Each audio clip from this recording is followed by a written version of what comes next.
आउज़ बिल्लाहि मिनश्शैतानिर्रजीम बिस्मिल्लाहिर्रहमानिर्रहीम। अस्सलाम वालेकुम। कैसे हैं आप सब। आज हम जिस टॉपिक को डिस्कस करेंगे वो है एल्डिहाइड और कीटोन का कंडेंसेशन रिएक्शन। जो ये कंडेंसेशन रिएक्शन है, इसमें आपके पास दो आप जो रिएक्शन पढ़ते हैं आल्डोल और कैनिज़ारो, ये बोर्ड एग्ज़ाम्स में बहुत ज़्यादा आते होते हैं और मस्ट एक रिएक्शन आता, मैकेनिज़्म आता ही आता होता है, वो चाहे शॉर्ट में आ जाए या चाहे लॉन्ग में आ जाए। तो आज हम ये इम्पोर्टेंट है टॉपिक, तो हम इसको डिस्कस करेंगे। सबसे पहले कंडेंसेशन रिएक्शन की डेफिनेशन आ गई कि कंडेंसेशन रिएक्शन कहते किसको हैं। वो रिएक्शन जिसमें कोई से भी दो मालिक्यूल्स आपस में मिलेंगे, वो बेशक सेम तरह के सेम टाइप के होंगे या डिफरेंट टाइप के, जब वो आपस मिल जाते हैं तो मिलने के बाद उनके अंदर से एक कोई सा छोटा मालिक्यूल वो रिमूव होगा या नहीं होगा, लेकिन वो उनके मिलने से जो नया कंपाउंड बनता है उसको हम कहते हैं कंडेंसेशन रिएक्शन। वो आपके पास कहलाता है कंडेंसेशन रिएक्शन में। इसमें हम दो तरह के रिएक्शन पढ़े हैं एल्डिहाइड और कीटोन में। एक आपके पास है aldol कंडेंसेशन और एक है aldol कंडेंसेशन। तो aldol कंडेंसेशन में हम सबसे पहले aldol कंडेंसेशन होता क्या है। aldol नाम से पता चल रहा है कि एल्डिहाइड और अल्कोहल ग्रुप इसके अंदर मौजूद होगा। एल्डिहाइड को शो कर रहा है और OL जो है वो अल्कोहल को शो कर रहा है, ठीक है। और ये रिएक्शन देते कौन से हैं, सबसे मोस्ट इम्पोर्टेंट के aldol कंडेंसेशन देता कौन सा ग्रुप है। वो एल्डिहाइड या वो कीटोन aldol कंडेंसेशन देते हैं जिनके अंदर अल्फ़ा हाइड्रोजन मौजूद होता है, ठीक है। अब अल्फ़ा हाइड्रोजन कौन सा होता है, ठीक है, वो देखेंगे सबसे पहले। और इस रिएक्शन के दौरान ये किसकी मौजूदगी में होता है, cold dilute solution of alkali की मौजूदगी में, और एडिशन रिएक्शन बनता है और इसमें जो प्रोडक्ट आपके पास बनेगी वो बनेगी aldol। अब मेन जो aldol है वो दो चीज़ों से मिलकर बनता है, ALD एल्डिहाइड और OL अल्कोहल।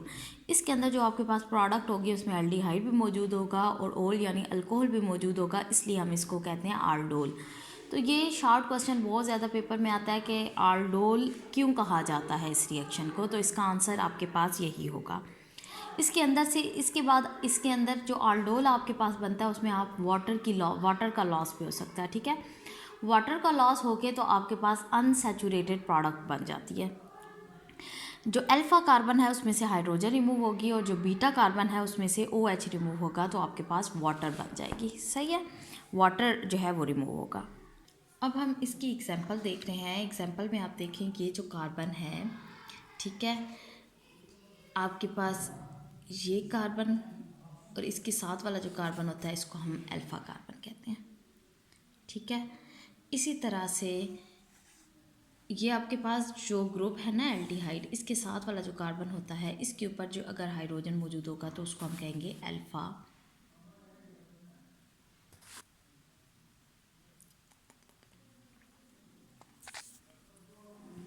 ये अल्फ़ा कार्बन होगा और इसके साथ जो हाइड्रोजन मौजूद हैं वो अल्फ़ा हाइड्रोजन होंगे।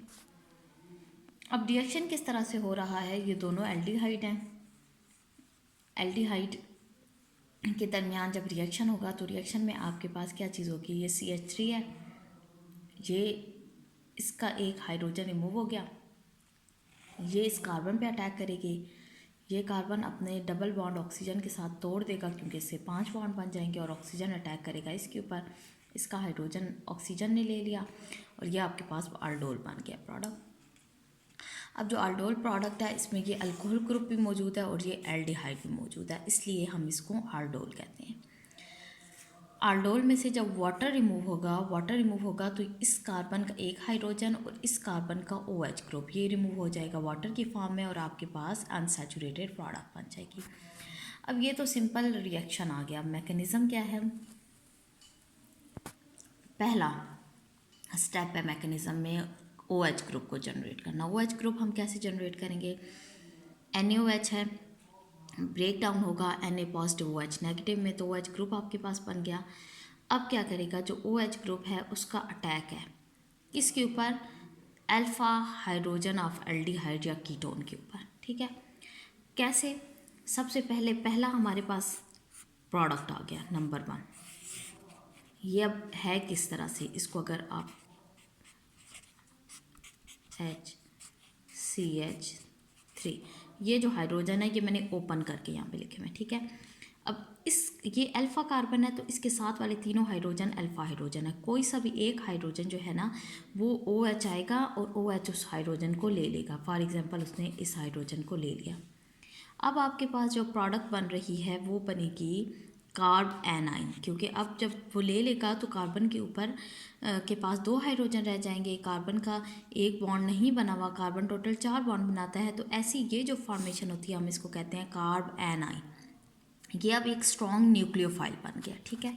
पहले स्टेप में आपने OH को रिमूव किया, OH ने अब नेक्स्ट स्टेप में जाके जो पहला मॉलिक्यूल था जो आपके पास रिएक्शन में था एथेनॉल, इसके ऊपर रिएक्ट किया, इसका हाइड्रोजन ले गया। हाइड्रोजन लेके दूसरे स्टेप में आपके पास कार्ब एनाइन बना है, ठीक है।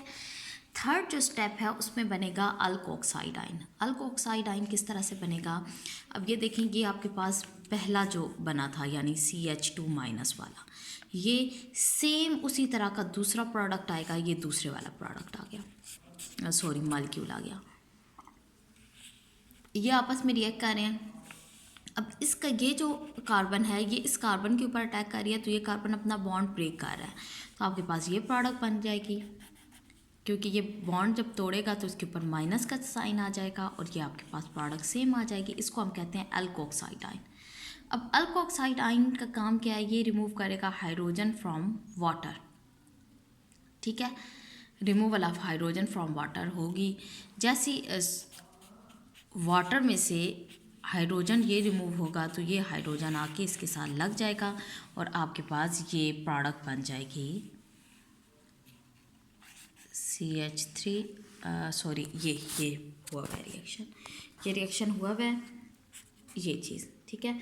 तो ये आपके पास OH यहाँ पे आ जाएगा और ये OH आपके पास प्रोडक्ट में बन गया और साथ में OH ये जो है वो रिमूव हो जाएगा।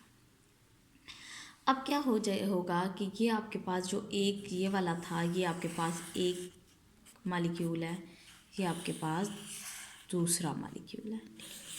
पहले मॉलिक्यूल के अल्फ़ा कार्बन से हाइड्रोजन और दूसरे मॉलिक्यूल के ये आपको इसको हम बीटा कार्बन कहेंगे, इससे OH इस कार्बन यानी ये ग्रुप है इसके साथ ये अल्फ़ा कार्बन है, ये बीटा कार्बन है। अल्फ़ा कार्बन से हाइड्रोजन, बीटा कार्बन से OH रिमूव होगी यानी वाटर का रिमूवल होगा, तो आपके पास अनसैचुरेटेड कंपाउंड बन जाएगा, मॉलिक्यूल बन जाएगा। तो ये जो आपके पास बना है इसको हम कहेंगे क्रोटोनल्डिहाइड, इसका नाम है क्रोटोनल्डिहाइड। अब सिंपल हमने इसमें कौन कौन से स्टेप किए हैं? फर्स्ट स्टेप में आपने जनरेट किया है OH को, सेकंड स्टेप में OH ने अटैक किया इसके ऊपर और इसको बना दिया कार्ब एनाइन। थर्ड स्टेप में कार्ब एनाइन रिएक्ट करेगा दूसरे मॉलिक्यूल के साथ और आपके पास बन जाएगा अल्कोक्साइड आइन, ठीक है। फोर्थ स्टेप में अल्कोक्साइड आइन जो है वो वाटर के साथ रिएक्ट करेगा, हाइड्रोजन को ले लेगा और आपके पास ये प्रोडक्ट आ जाएगी जिसको हम कहेंगे आल्डोल, ठीक है। और अगले स्टेप में आल्डोल में से एक अल्फ़ा में से हाइड्रोजन और बीटा में से निकलेगा और OH ने रिमूव होगा तो आपके पास अनसैचुरेटेड कंपाउंड बन जाएगा। ये आपके पास सिंपल 5 स्टेप है इसमें करने के लिए, ठीक है। अब हम नेक्स्ट स्टेप की तरफ जाते हैं जो है कैनिज़ारो रिएक्शन, नेक्स्ट रिएक्शन। अब जो हमने आल्डोल पढ़ा उसमें तो हमने पढ़ा कि अल्फ़ा हाइड्रोजन होनी चाहिए, लेकिन कैनिज़ारो में अल्फ़ा हाइड्रोजन नहीं होनी चाहिए, तब ये रिएक्शन देता है। एल्डिहाइड तो तब रिएक्शन देगा जब कोई अल्फ़ा हाइड्रोजन नहीं होगी, लेकिन कीटोन ये रिएक्शन देता ही नहीं है, क्योंकि आपको पता है कीटोन की जो दोनों साइड हैं उनमें अल्फ़ा हाइड्रोजन मौजूद होती है। अब ये भी दो एक जैसे जो है वो उनके दरमियान बनेगा और ये आपके पास आ गए दोनों मेथनॉल आ गए और इनके दरमियान रिएक्शन हो रहा है और आप 50% NaOH की मौजूदगी में तो आपके पास एक अल्कोहल बन रही है और साथ में एक एसिड बन रहा है, ठीक है। अब ये रिएक्शन किस तरह से हो रहा है, ठीक है। अब ये देखें, आपने ये ध्यान में रखना है कि आपने एक को अल्कोहल बनाना है और एक को एसिड बनाना है, यानी जो अल्कोहल बनेगा उसके एक H इधर और एक H इधर आ जाएगा तो ये अल्कोहल बन गया, और जो एसिड बन रहा है उसके अंदर आपके पास क्या चीज़ होगी, उसके अंदर आपने यहाँ पे जस्ट एक ओ की एडिशन करनी है एक ग्रुप में, और एक ग्रुप में 2 एच की एडिशन करनी है, तो आपके पास प्रोडक्ट मिल जाएगा। ये आप जहन में रखें तो फिर आपके पास रिएक्शन करना बहुत ईजी हो जाएगा। मैकेनिज़्म में सबसे पहले आपने जनरेट करना है OH ग्रुप को, सेम उसी तरह से जनरेट होगा, और OH एक स्ट्रॉन्ग न्यूक्लियोफाइल के तौर पे अटैक करेगा। वो पहले ग्रुप के ऊपर आके OH ने अटैक किया, OH जैसे ही अटैक करेगा तो एक एनाइन प्रोडक्ट बन जाएगी। जाहिर सी बात है, जब OH इसके ऊपर अटैक करेगा तो ये अपना बॉन्ड कार्बन ब्रेक करेगा, ब्रेक करने से कार्बन की इसके ऊपर नेगेटिव का आयन आ गया, लेकिन ये ज़्यादा देर तक स्टेबल नहीं रह सकता, ठीक है। अब ये आपके पास फर्स्ट मालिक्यूल था, ये सेकंड मालिक्यूल सेम वही आ गया, वो आया, तो अब आपके पास क्या होगा, ये जो सेम मालिक्यूल है ये क्या करेगा, जो ऑक्सीजन है वो अपना डबल बॉन्ड वापस बनाएगा, और ये जो कार्बन है अपना बॉन्ड तोड़ देगा इस हाइड्रोजन के साथ, क्योंकि ये वाला जो नेक्स्ट ग्रुप आया ये हाइड्रोजन को ले लेगा। जैसे ही हाइड्रोजन को लेगा तो ये आपके पास आ जाएगा CH3, और ये आपके पास -O आ जाएगा, और यहाँ पे बन जाएगा HOOHH, ये आपके पास प्रोडक्ट बन जाएगा, ठीक है। अब नेक्स्ट स्टेप में आपके पास क्या चीज़ होगी, थर्ड स्टेप में यही दो चीज़ें आएंगी। अब आपके पास जो ये वाला है ये आपके पास एक्ट कर रहा है एज अ बेस के तौर पे, बेस के तौर पे एक्ट कर रहा है, तो ये एसिड का प्रोटॉन रिमूव करेगा, ये वाला प्रोटॉन रिमूव करेगा। जब ये वाला प्रोटॉन रिमूव हो गया तो आपके पास अब एक प्रोडक्ट मिल गई है, यानी अल्कोहल आपको के पास मिल गई है, ठीक है। यही आपने बनाना था तो वो मिल गया। अब नेक्स्ट स्टेप में इसको अब आपने चेंज करना है। अब NaOH में से आपको पता है सबसे पहला हमने स्टेप ये किया था, Na को सेपरेट किया था, Na आके इसके ऊपर रिएक्ट करेगा तो आपके पास ये साल्ट, सोडियम साल्ट बन जाएगा, ठीक है। तो ये आपके पास कैनिज़ारो रिएक्शन आ गया। कैनिज़ारो के भी 5 स्टेप थे। फर्स्ट स्टेप में जनरेट किया आपने OH को, सेकेंड स्टेप में OH ने फर्स्ट मालिक्यूल के ऊपर अटैक करके उसको एनाइन में चेंज किया। थर्ड स्टेप में जो फर्स्ट ग्रुप था और सेकंड दोनों सेम आप आए, और जो सेकंड वाला था उसने क्या किया, उसने फर्स्ट का हाइड्रोजन रिमूव कर दिया, ठीक है। तो अब नेक्स्ट स्टेप में क्या हुआ, उसने जो आपके पास हाइड्रोजन रिमूव करने के साथ साथ उसका एक H भी ले लिया, और आपके पास फर्स्ट प्रोडक्ट बन जाएगी, और नेक्स्ट स्टेप में सोडियम आ जाएगा और आपके पास सेकंड प्रोडक्ट भी बन जाएगी। ये बिल्कुल सेम बहुत इजी रिएक्शंस हैं दोनों प्रोडक्ट आपके पास, और ये ज़्यादातर एग्ज़ाम्स में आते भी होते हैं। थैंक यू, अल्लाह हाफिज़।